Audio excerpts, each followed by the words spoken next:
个假期，我们领着温蒂一家来到了爆火的哈尔滨，玩了2天，我才发现不太对，因为哈尔滨的特色是冰雪、教堂和外国人。也就是说，温蒂他们好不容易坐了一趟20个小时的飞机出国了，而我又开了5个半小时的车给他们送回去了。到了哈尔滨，当天下午，尔滨就特别给面子，天空飘起了雪花，满街都是游客，好多游客，尤其是南方的朋友，看见天空飘雪，突然就停住了脚步，拿起手机就对着天空拍。温蒂吧，他看人别人拍，他也拍，但他其实根本不知道人家拍啥呢，他怎么也想不到，吸引所有游客拿出手机一顿狂拍的东西是雪和教堂这2个他家乡盛产的东西。反正就是别人拍，他也跟着拍，他俩姑娘也跟着他拍。最后你扣是实在控制不住了，说那咱拍啥呢？温蒂说，我预测天空中一会儿会出现一条龙，然后我们去冰雪大世界，我爸说啊，这扯不扯？我忘了，你们加拿大有冰，咱溜达一会儿就走也行。温蒂说别走啊，加拿大有冰，但没有冰灯啊。全世界能想到往冰上装眼珠子飞眼的，只有中国，这多好啊！我不走。温蒂看得老开心了，但是我们去的那天他回温，很多冰雕他都化了。温蒂指着太极陵说自己终于看见了比萨斜塔，然后来到了这个冰雕面前，非常激动，非要照相。我就心想，这也看不出来是个啥呀，他咋这么激动呢？温蒂说，彩玲，你做到了，我们真的出名了，这不就是我们一家吗？左上角还有个猴。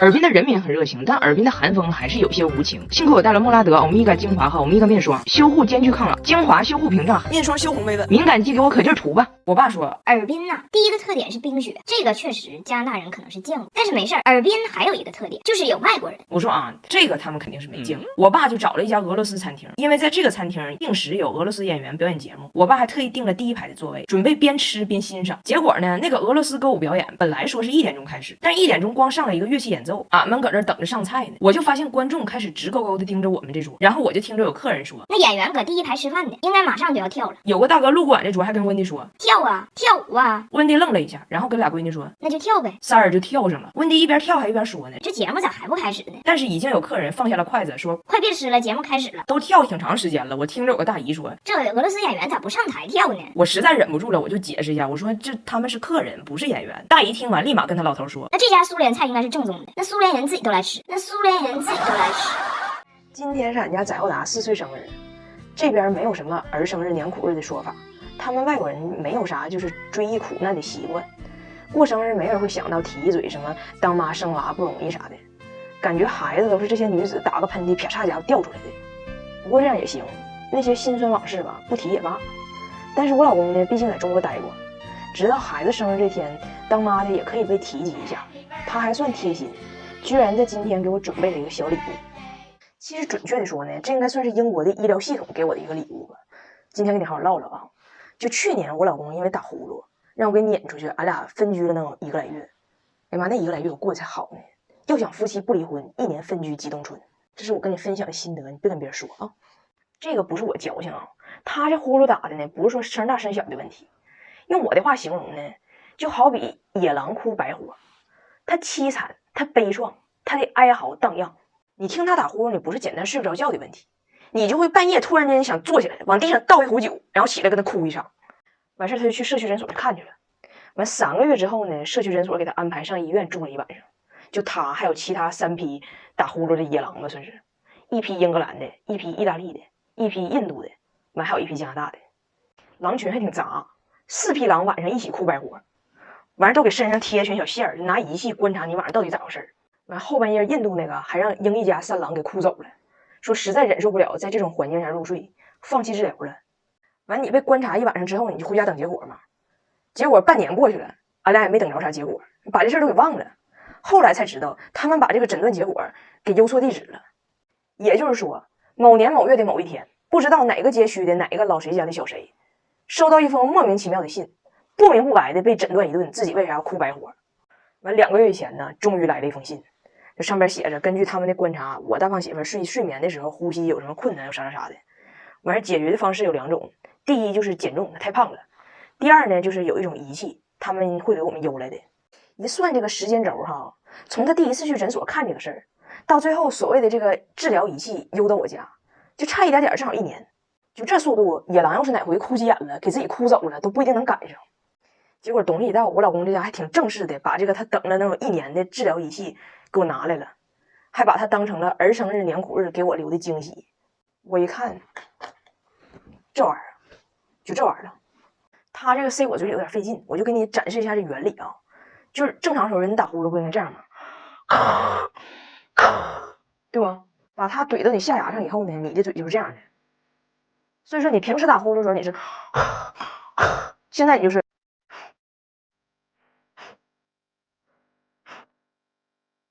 这样的。别说呼噜声是真变小了，就是有点口干，完事有点废刘海儿。哎，就你们凭良心说，就我们等待了1年的治疗仪器，是不是有点太先进了？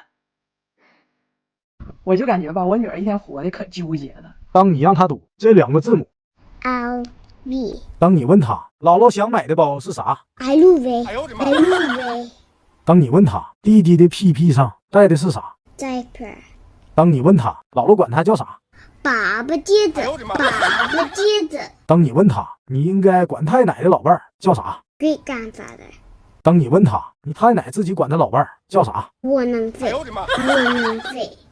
哎，我远在加拿大的小姑子好可怜，她在加拿大等着做缩胸手术3年了，还没排上呢。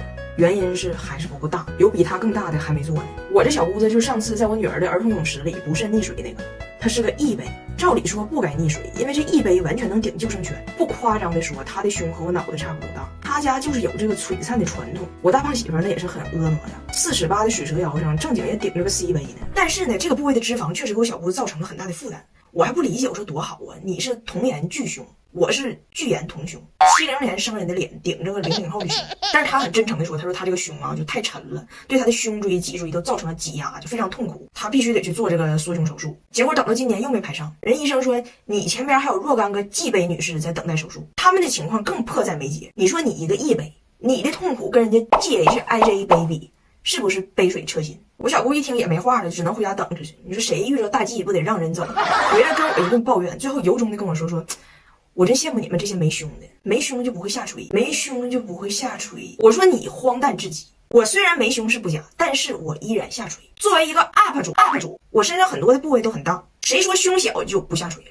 当妈的可能能懂，就我以前就心胸是挺空虚的一个人，怀孕的时候呢就胀得非常充实，也有过就 C 杯的巅峰，然后呢生完孩子喂奶的时候就是吃显大吃完小，吃显大吃完小，那一天到晚命运几次的轮回。所以你就看过那个新气球吹了瘪吹了瘪吹了瘪吹瘪几次以后，就跟我的胸一样，就是有点像什么呢？就像泡了汤的馄饨皮儿，泡了汤的馄饨皮儿。所以作为30岁的女人，我选内衣的时候，核心不只是耳力，还有知天命。我需要把我的馄饨皮儿聚拢起来，但是又不能把那馄饨馅挤稀碎，太累不行。我天天和这个200多斤没大心的大胖媳妇过下去，就已经是被伦理道德束缚的结果了。我不能再被别的东西束缚了。我真心向你们推荐内外这个内衣，兼顾塑形和舒适的内衣。